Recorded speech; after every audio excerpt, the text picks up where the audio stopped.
in London's Kensington, in Beverly Hills, in Dubai's Marina, in Sydney's eastern suburbs, in Nairobi's Karen Estate District.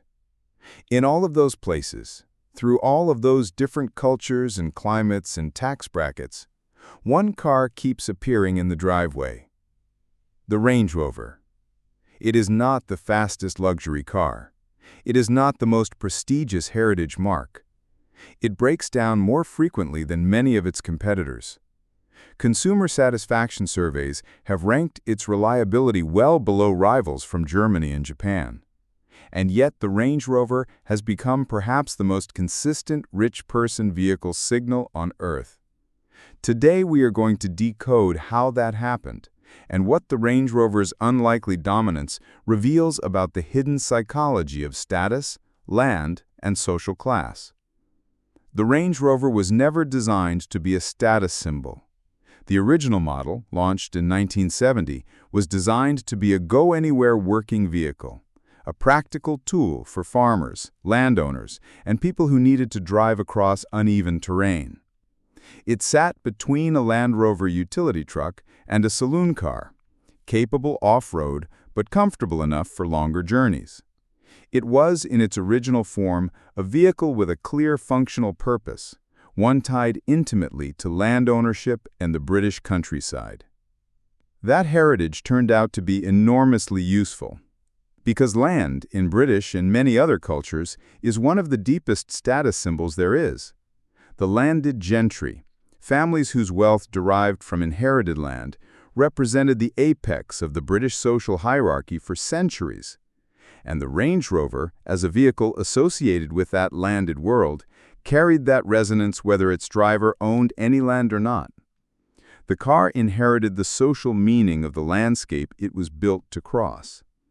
Through the 1980s and 1990s, something interesting happened to the Range Rover's audience.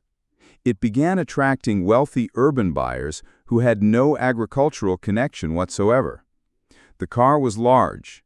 It was elevated. It commanded space on the road in a way most vehicles could not. Its height advantage gave drivers a literal position of superiority over surrounding traffic. Urban buyers recognized something in the Range Rover that went beyond its off-road capability. It communicated a claim to space. Not just physical space on the road, but social space.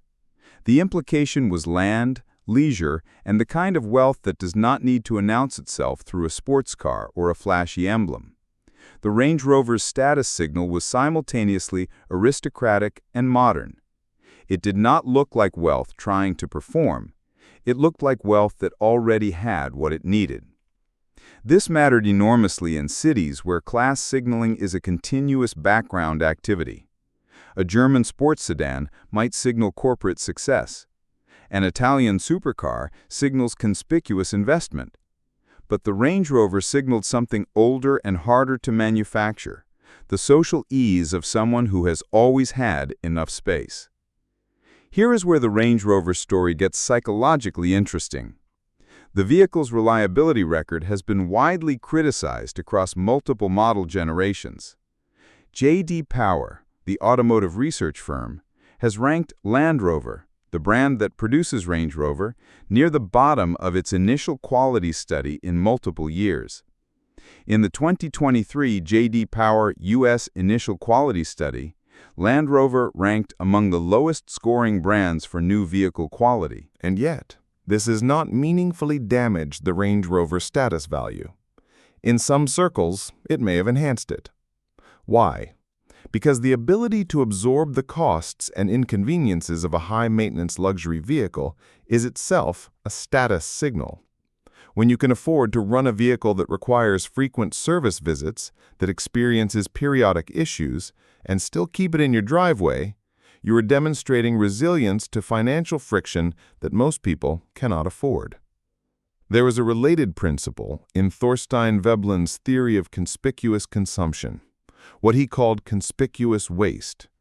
The ability to spend money on something impractical without apparent hardship signals a surplus of resources. The Range Rover's reliability problems are, in a strange way, a feature of its status signal. They demonstrate that the owner has resources to absorb them. The Range Rover's most interesting status property is not what it signals about individuality. It is what it signals through uniformity.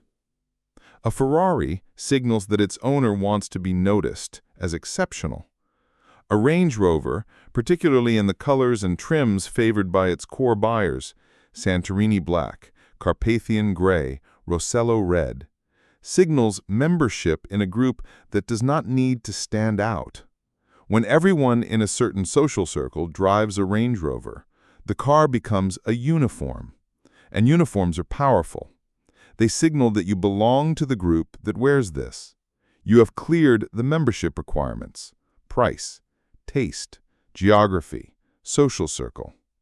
The philosopher Thorstein Veblen would have recognized this as pecuniary emulation, the process by which status-signaling objects migrate up the wealth hierarchy, get adopted as a norm within it, and then define that stratum to outsiders.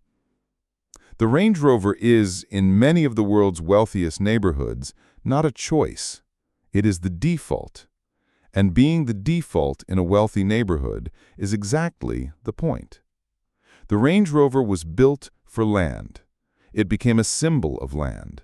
And then, in some of the most expensive cities on Earth, it became a symbol of having the kind of wealth that once owned land without anyone needing to check the title deed.